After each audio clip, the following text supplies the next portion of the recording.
Seorang bocah laki-laki terjaring pengamanan yang dilakukan oleh polisi. Namun bocah itu merengek sambil terus memeluk motornya. Bahkan saat diangkat polisi, bocah itu tak mau melepaskan motornya. Ia tak mau motor yang dikendarainya diangkut oleh polisi. "Saya tidak mau," teriak bocah itu dalam video yang beredar di media sosial.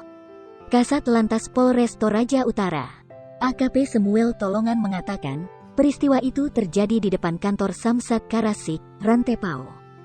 Saat itu petugas sedang melakukan pengaturan lalu lintas sekaligus melakukan pendampingan penertiban pajak kendaraan. Bocah itu melintas di depan petugas namun tidak menggunakan helm.